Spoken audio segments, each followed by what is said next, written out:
pit stop. It's a pit stop. Pit stop. It's a pit stop. Pit stop. It's a pit stop. Pit stop. And we're back. No, I'm just kidding. You do it. And we are back. Your Purple Pants podcast pit stop coverage of our rewatch of season 5 of Amazing Race, episode 2. I am joined by my co-host, the winner of Amazing Race season 29, Miss Brooke Camhigh. Welcome back, Brookie Poo. Thank you. Pleasure to be here, Brycey Poo. How are you? Yeah, I am good. I'm excited. It's been a very long time since we talked about one of these episodes, and I'm excited to talk about the next one. Yes. Okay. Season 5 is delivering the drama. I am. You don't even know. You don't even know. It's only been 2 episodes. I can't. You're gonna lose your mind. Yeah. I'm loving it. I am definitely hooked. I get a little pissed off at the end of this episode, but we could talk it through as we go. I have some questions that I need to ask my Brooke because I feel like some $1 million decisions were made that were wrong, but I just feel like I was going with people and I felt like I understood what they were doing. But listen, nevertheless, we are here. And yeah, I'm excited to be talking Amazing Race season 5 with Brooke Camhigh. Look at that picture. God, this is a long time ago. Yes. It's so, and you know what's so funny? Half these people are in jeans and like loafers. Put on some athleisure, people. I don't understand how people were. One girl in my season wore cowboy boots, and I'm pretty sure it's because they made her bring cowboy boots because she was like a cowboy. But you can't run in jeans. Like, you need to run in spandex, people. But it's so funny. Like, the first episode, even the second, people are running around. Like, what if those get wet? Right. Okay. Anyway, we have 10 teams left. Back when the Amazing Race was good and they left in the order of arrival, you have a 12-hour pit stop where the teams got to mix and mingle and align. And so, first off, we have Allison and Donnie leaving at 12:48 a.m., right in the middle of the night. I love this. I really enjoy when there is an order and it made sense and there was a benefits in coming in early because you leave early and all of that jazz. You have Marshall and Lance. I roll my eyes out loud, leaving at 12:51 a.m. Linda and Karen, 3 minutes later. Bob and Joyce, 10 minutes after that. Charlotte and Myrna, 3 minutes after that. Brandon, Nicole, Colin and Christy, Chip and Kim, Cammie and Carly, and bringing up the rear, Jim and Marcia, 50 minutes, 50, after team number 1. And again, you're going to notice, this is very interesting.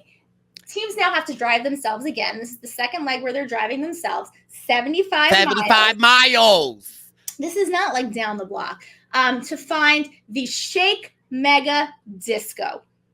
This is one of my favorite scenes in Amazing Race history. They have to search for balloons in a foam party, which is so funny because some of the teams are like only in Uruguay. And I'm like, or Cancun circa 2000, because I went to a few of those on spring break in college. Fun fact. We had a foam place in Philadelphia called Shampoo back in the day. So that was just interesting. One, also, well, we can talk about the foam party when we get there. But we're here, though, because very problematic. Like, very problematic. But also, I loved when these teams are leaving at night. Like, they had the little flashlights on their head. Like, I brought one of those. That's the thing.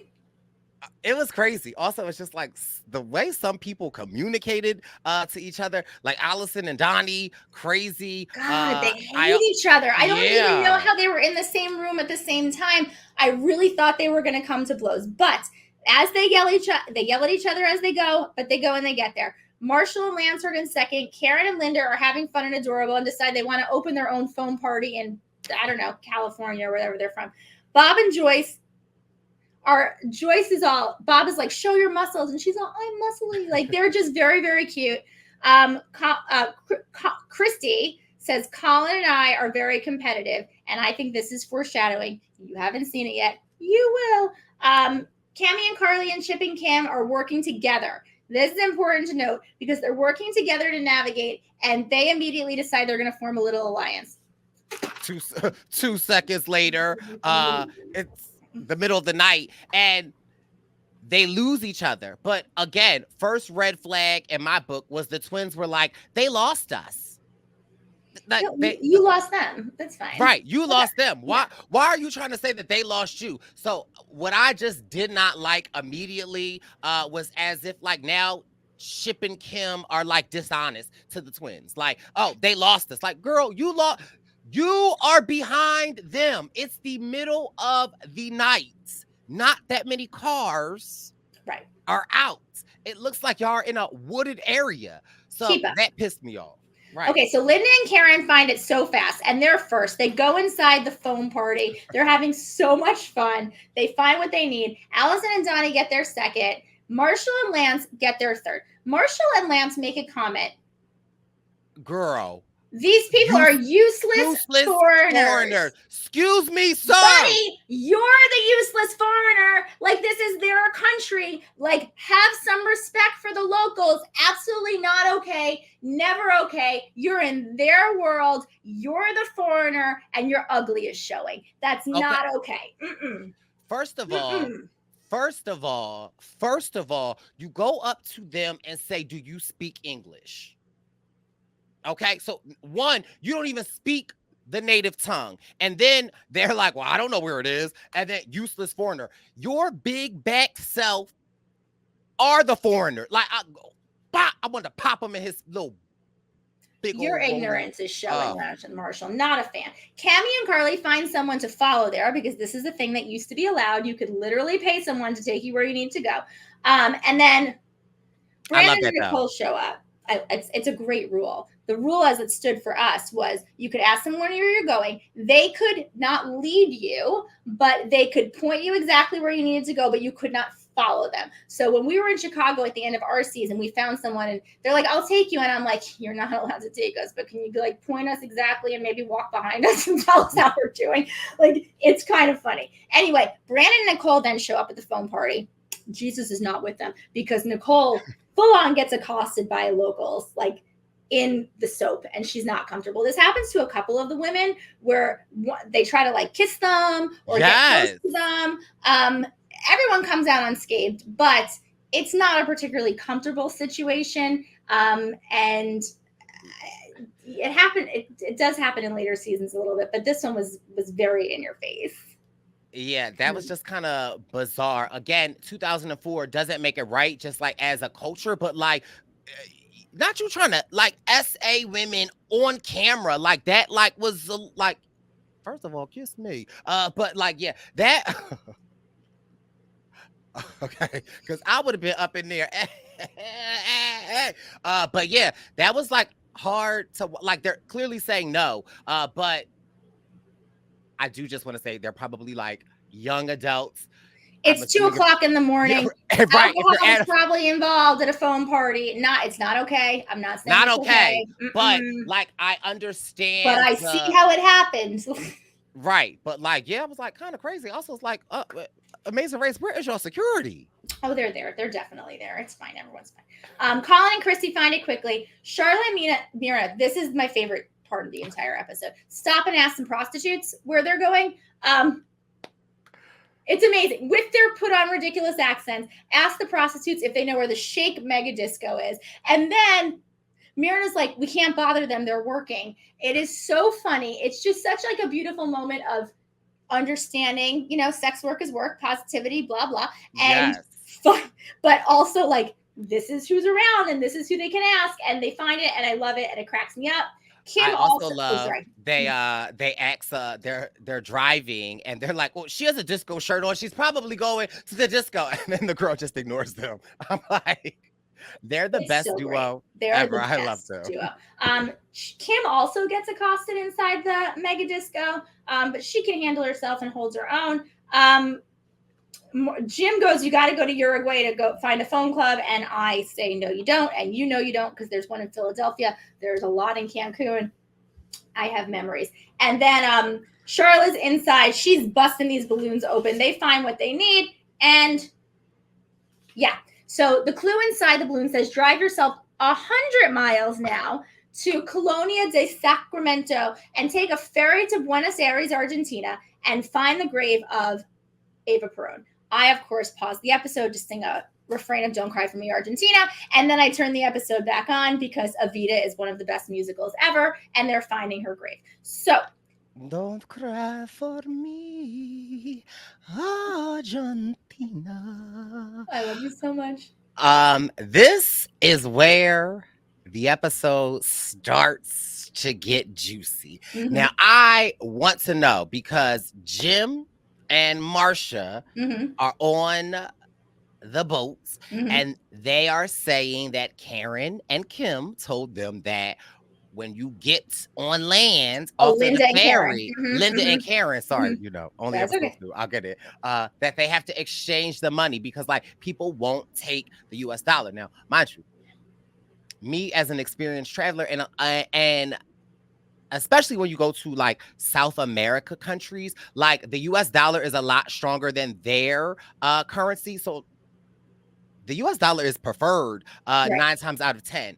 But in your experience, this conversation that we don't see Linda and Karen have the conversation, and we don't this whole episode see them talk about it at all. Like, do you feel like they were really trying to be deceptive, or do you feel like maybe they were just talking like we might need to exchange money and then Jim just took it literal? Yes, I don't think Linda and Karen were trying to be deceptive. I will say, in our season, we went from Brazil to Africa, and it was noted in Africa they weren't taking Brazilian money, and one of the teams had to beg a cab driver to take it and was like, it's better, it's stronger, it's good, because like the African shilling really was not as strong.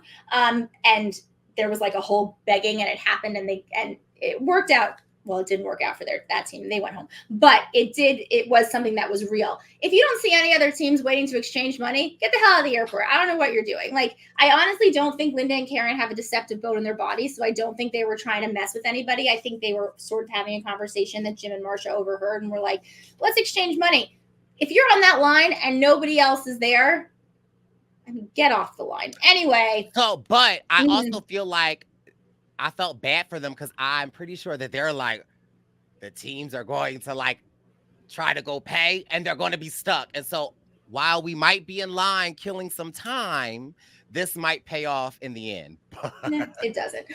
So anyway, they all get to this ferry. Allison and Donnie are first there. Everyone else arrives except Charlotte and Myrna. Charlotte and Myrna are not at the ferry.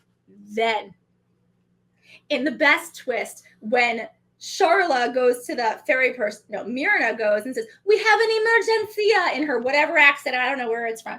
And this works for them 11 times out of 10. They tell airplanes that they have a doctor's appointment. They tell ferries that they have an emergency. They're going to a doctora, whatever.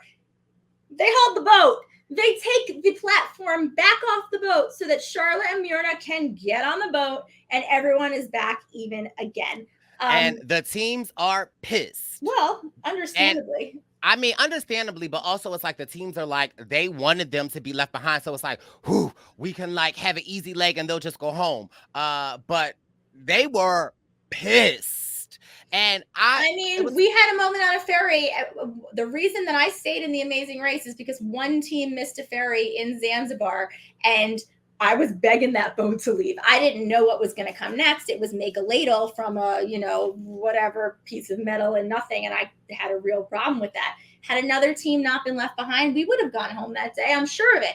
But I don't think they cared who it was. I don't necessarily, except for maybe Lance and Marshall, think that they cared what team was left behind. But if you can leave a team behind and guarantee yourself like a cushion, fine by me. Don't care who it is. But and that was another thing for me. It was hard to see if whether or not this was like deceptive editing. Like when we see the thing, when we see the bridge being pulled back, like they could have just had that on stockpile, because when they got there, one of the ladies essentially was like, well, the boat is waiting for you. And so then I was like, well, is the boat really waiting for them? Like, I don't know. It was like a little confusing to me. I think that the boat was about to leave, and because we have an emergency, they made a stink. Charlotte and Myrna are very good at making a stink. And I'm for it. If you can make a stink and get a boat to wait or a plane to turn around or them to reopen those doors that they're never supposed to reopen again, then good on you. And they are very, very good at that. So I love it. On the ferry, people are asking where Ava Perón's grave is. Now, there are 2 big cemeteries in Buenos Aires where it is Ava Perón and her husband are not buried in the same place. So some of the teams go to the wrong cemetery, Colin and Christy, Bob and Joyce, Chip and Kim. Some of the teams go to Recoleta, which is the correct cemetery. And when they get there, Charlotte and Mira, in all of their glory, find a guy on one of those, airport. On a break, because it was giving very much. He was on his lunch break. He was on a smoke break, right? Okay. On one of those little, beepy trolley things to drive them right to the grid. They're not running. They're not dealing with that. They're getting a ride. Not only drive them, was it the twins coming behind them? It was a team coming right up. Linda and Karen. It was Linda and Karen. And they leave Linda and Karen in the dust. And then they're like, beautiful. Well, we could follow him. We could follow. But then the little golf cart cut and turn and yeah. Shout out to my girl. But good on Linda and Karen for being like, we're just gonna run and follow it. Like they don't get mad, they get hoofing. So Charlotte and Myrna are first, Linda and Karen are running right behind. Lance and Marshall are doing their best to run behind them. Brandon, Nicole, and Jesus are in fourth, and Donnie and Allison are somewhere in there. And then you have 3 people who have gone to the wrong cemetery. At the grave, the teams can yield somebody. No one uses it. They don't air it. Fine. At the grave, the next clue is the detour. This is my favorite detour, maybe of all time. I would have taken home 8 dogs and just had a menagerie in my household. So the options are Pero or Tango. Now, the Tango one is way easier. And it's the one that should have been done. And it's the one that I, in my head, would have said do it. But my heart would have seen the puppies and been like, let's go. So you have to either walk 8 dogs a mile through a course right outside the cemetery. The dogs are right there. Now, because the rules were what they were, the right thing to do is take the dogs, grab a local, and say, walk me where I need to go. Pay a local. Who cares? There were no rules against doing that. That's what you should have done. And a couple of teams decide to start with the dogs, most notably Allison and Donnie and Linda and Karen, who Linda and Karen are in the most uncomfortable episode of X on the beach ever, because Linda and Karen are standing there watching Allison, mostly Allison, scream at Donnie about how he is useless and horrible and doesn't know what the F he's doing. And ultimately both teams decide to switch to the other side of the detour. Only 2 teams do the dog walking task. They are Bob and Joyce. They are so cute with the dogs. And they are Cammie and Carly, who get all tangled up, but then they find a local to help them, and that's how they get through it, and that's what they should have done from. You know what I was thinking though when I was watching the dog walking episode, because it definitely is a harder task, but it really had me thinking that if we could use a time machine and Anthony and Bailey could go back, I just know that Anthony and Bailey, they could walk dogs. They just give me dog people. So I just feel like this would have been. You know what? I think I actually agree with you. I think this would have been a task. They would be one with the puppies. I get lead that. them. So I just. That's really funny. If we ever could change places and put somebody. Season 5 is definitely a season for Anthony and Bailey. Maybe that one task of season 5. I don't know. There are a lot of places to go and a lot of things to do. In Tango, the easier task, you have to travel across the city to a theater, get a photo of a tango dancer, and match it to the guy on stage. Now, the first photo they gave you was very nondescript, and a lot of the dancers looked alike. The second photo they gave you was a pretty obvious person, so if you did it twice, you were good. Anyway, Charlotte and Myrna get there first. Right at the start, first of all, but got up there, but I had my little dancing. I'd been looking at I would have moved the lady out the way so that I could tango with him to get a better, is it him for me?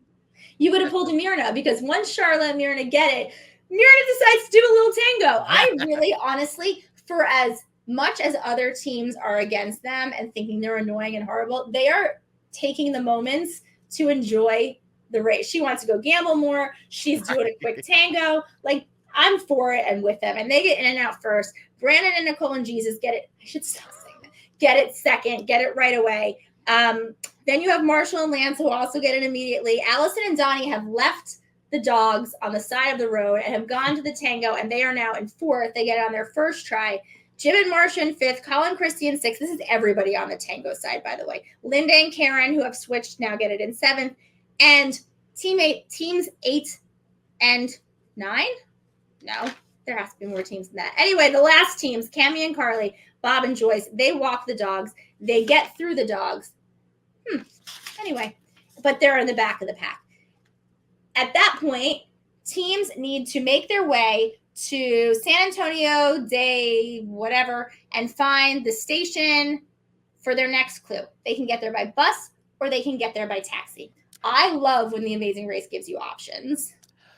So this is where it had me confused at, right? Because I also feel like in this era of The Amazing Race, if you run out of money, you're in trouble. And I really felt like the bus could have been the smarter route to take to save money to later in the game. But the problem when you are trying to conserve or trying to play the long game, you sometimes forget of the short game. So there is no part of you that if this would have came up, you would have just immediately taken the cab and spent the cash? So I have a behind the scenes for you from season 29. Ooh. So in leg 2 of season 29, we were told you could take a subway or a cab where you needed to go. We found a cab driver. We asked the cab driver how much and how long. And then we decided to take a subway. We went down to the subway. The subway would not let our camera crew film, and we couldn't get on the subway. So then we had to go back up and take a cab. And our camera guy on that leg, who I think I remember who it was, but I'm not going to out them, said just at the end of the leg was like, just something to think about. You had a cab right there, and you'll get money next time. If you have it right there, take what's in front of you instead of taking a chance on what you don't know. And that is a very smart thing to think, and we took it to heart. So I probably would have taken a cab.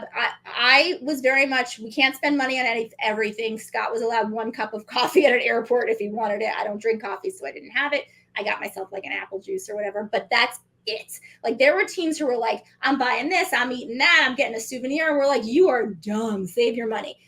For a situation like this, I would have hopped a cab because cabs are faster. They don't make stops like buses, but a lot of teams take a cab. Donnie wants to take a bus to save the money. Allison will not let him hear the end of it. Cammie and Carly, Chip and Kim, buses. Anyway, Charlotte and Myrna and Brandon and Nicole get where they're going first. Lance and Marshall's cab, in a twist of fate and hilarity, runs out of gas, and they have to get their cab filled up with gas. And their cab was using natural gas. Mm-hmm. Am I not that educated to ask? Is it diesel? I would assume it's diesel. Okay, because they're like, it's taking forever to fill up. Well, they complain about everything. The world is against them.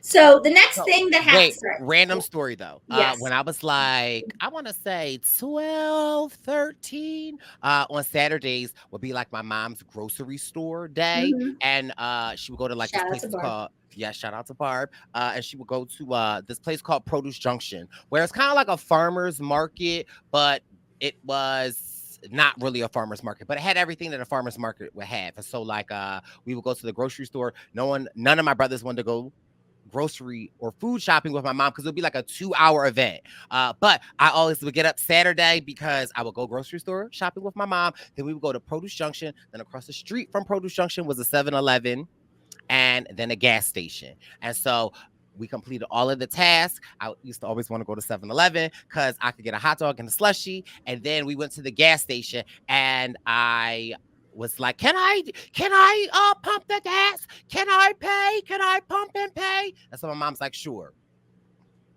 I fill my mom tank up with diesel fuel. You did not. I did. Oh, and no. So I think my mom realized it, and of course, like, hold on. And then, like, we went into the gas station, and like, we told the guy, and then so the guy, like, just put regular gas in the gas tank, and like, just kind of like tried to flushed, Oh like, yeah. and then he's like, well, it'll probably be bumpy for a little bit, but you should be okay. But that's if diesel is natural gas, then that's my natural That's gas hilarious. There is a story. season later on where teams did not pay attention to the fact their cars needed diesel, put regular gas in, and half the cars broke down, and teams were really, really screwed. Yeah, pay attention. Read your clue. I am now having visions of young child Bryce being like, "Can I get a hot dog and a slushie, Mom?" And just being like such a good helper to your mom and like wanting to go do all of the errands. You were made for this race. Also, shout out to Sunshine, who, by the way, I've seen in a pool, who's getting a bathing suit. And I love that your mom and Sunshine are having like pool parties at her house. I always wanted a blow up pool when I was younger, and I didn't get it. So I'm just confused as how my mom's dog now has a blow up pool. But I digress. Amazing Race season 5 episode. I fully went where on we at. Amazon and wanted to buy a blow up pool for Bacon to have a pool outside. You on the should in that terrace. big courtyard that you have. Okay, Yeah, Mike. Sunshine loves it. I can't wait to All go right, there and get well, there with her. But yes. After we're done doing this, I'm buying him a pool. Okay, so sorry, episode 5. Nope, episode 2, season 5. Okay, so it's a roadblock. So it says the person who performs this task should have quick hands and quick feet. I don't like this. I don't like it. It's with animals, which I do like, but I do feel like teams. I don't like when animals are getting like roughhoused a little bit, and I feel like some of the teams were getting a little too rough with the cattle. You had to enter a corral, remove a bandana from a calf. It says you're not allowed to pull or tackle the calf, but this can't be fun for them. I would have done it because I would have been very gentle about it, but I don't love this because I feel like some of these teams don't understand gentle. Again, Amazing Race. If you have a little person on this season, is this the safest? Well, she just didn't do it. I mean, I know, but I'm just saying, like, she shouldn't have to sit out because, like,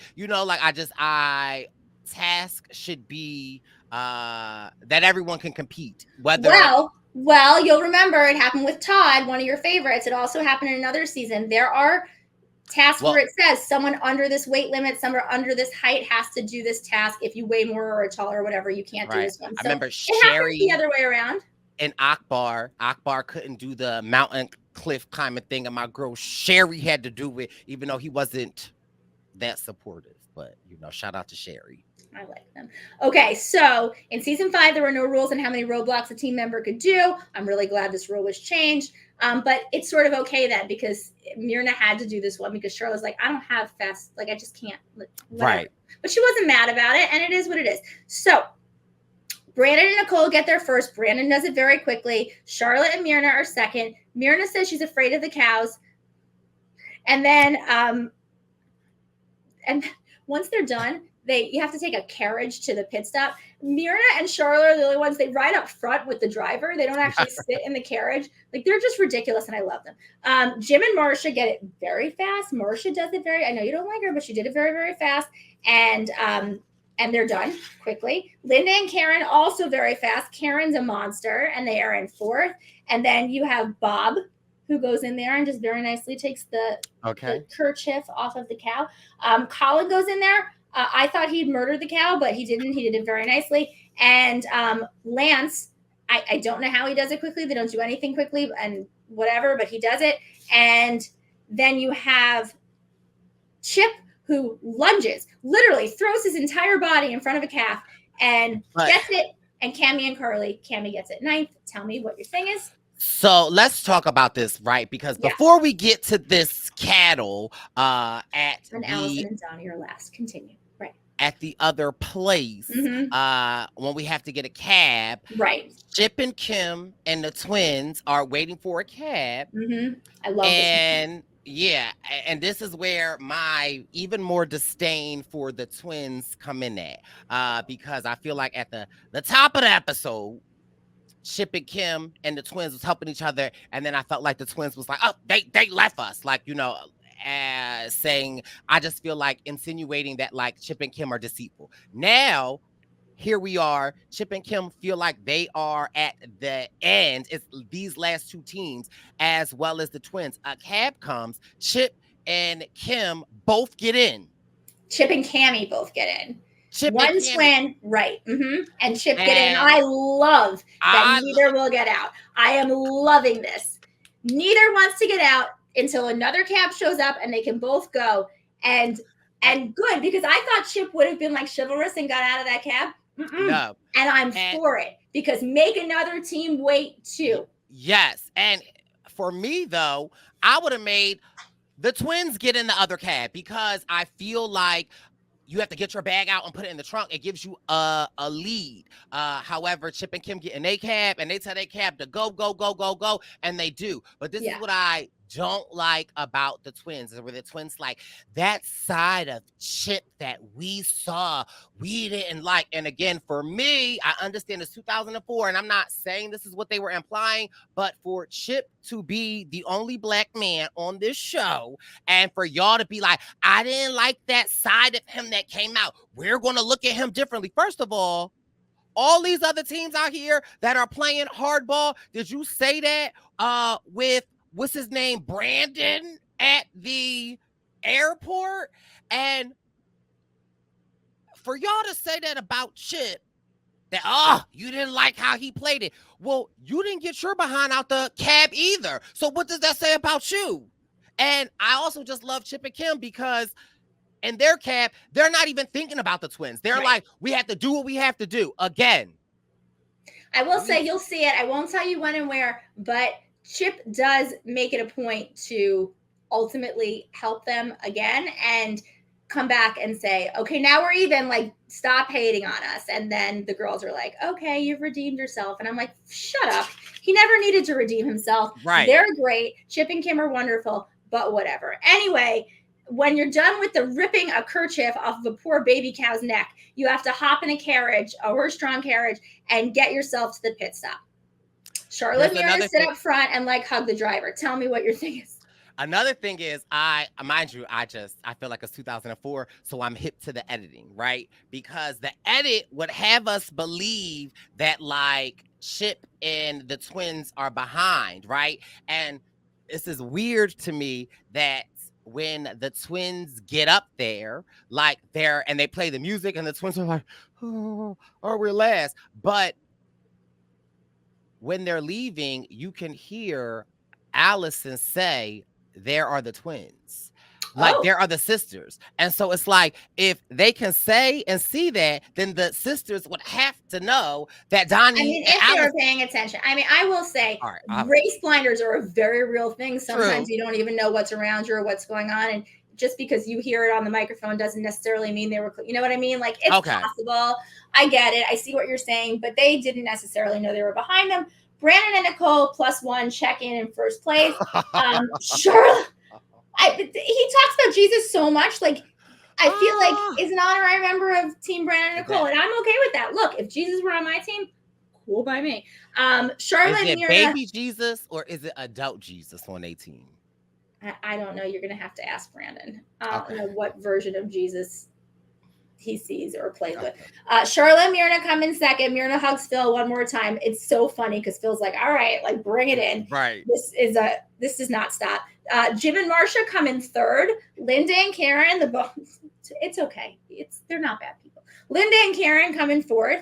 Bob and Joyce, again, top half. You have the elderly. Honestly, it's kind of great. With the exception of Chip and Kim, who are in their 40s, everybody else who's in the 40s plus is in the top half. Colin and Christy are sixth. Marshall and Lance are seventh. Chip and Kim come in eighth. Cammie and Carly are ninth. And in the biggest fall from grace, from first to last, you have Allison and Donnie, who, because they absolutely hate each other and despise each other, come in last and are eliminated. And they both seem sort of fine with it, because it seems like they want to punch each other and never want to be around each other ever again.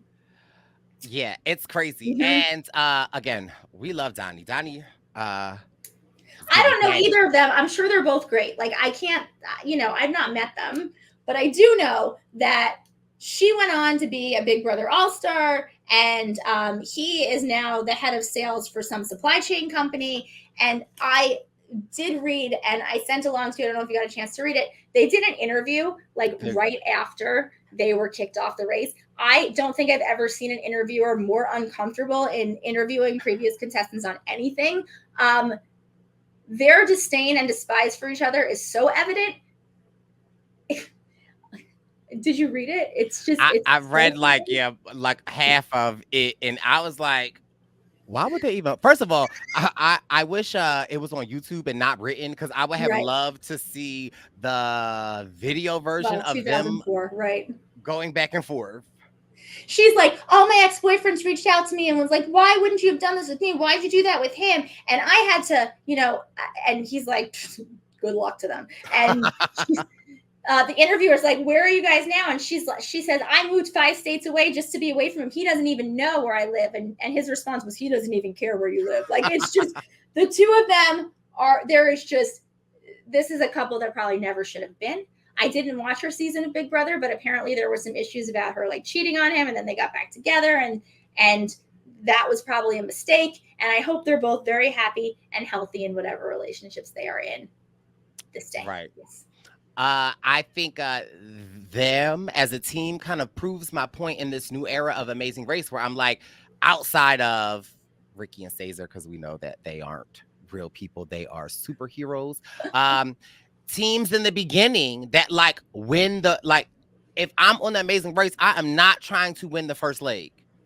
One, because I feel like it puts too much of a target on your back, and two, I just feel like winning the first leg doesn't necessarily mean that you will win the race. And I feel like they're the prime example of like literally they went from the top to the bottom very, very quickly. You should also probably apply to the Amazing Race with someone that you don't want to murder. That's probably some helpful hint. Or somebody that you can not putting down, because she's like, I'm the brains, he's just the bronze. Yeah, he's not that smart. I'm like, girl, leave Donnie alone. Yeah, I was like trying to find his social media. I couldn't find him. I want to see what Donnie looks like today. So if anybody that is listening or watching that knows Donnie's social media, send it. I think he's in Nashville. I found him on LinkedIn. He looks the same. I mean, you could definitely tell it's still him. So I hope they're happy. I hope they're healthy. I hope they have moved on to something that is way healthier than that relationship. Yes. And yeah, well, that's it. Yeah. That is the pit stop coverage of the rewatch of Amazing Race Season 5, Episode 2. We'll be back next week covering Episode 3. I wanted to see where they go to next week. Win a series, and then I don't know. They're gonna end. They will end up, and you will get to see. They get to go to Egypt. They get to go to, I believe, New Zealand. They get to go to. I mean, they go everywhere. This is a very long race, and it's a very exciting race. And I cannot wait for some of the things that I know you're going to see, because as much as you think the first 2 episodes are great, and they are, I mean, whenever you can ask a prostitute for directions in whatever accent that was, like it's just gold. The teams are gold, and it just gets better. I can't wait. I'm tuned in, and I hope that you are as well. We'll be back next week. Bye. Thanks for watching. Bye. Pit stop. Pit stop. It's a pit stop. Pit stop. It's a pit stop. Pit stop. It's a pit stop.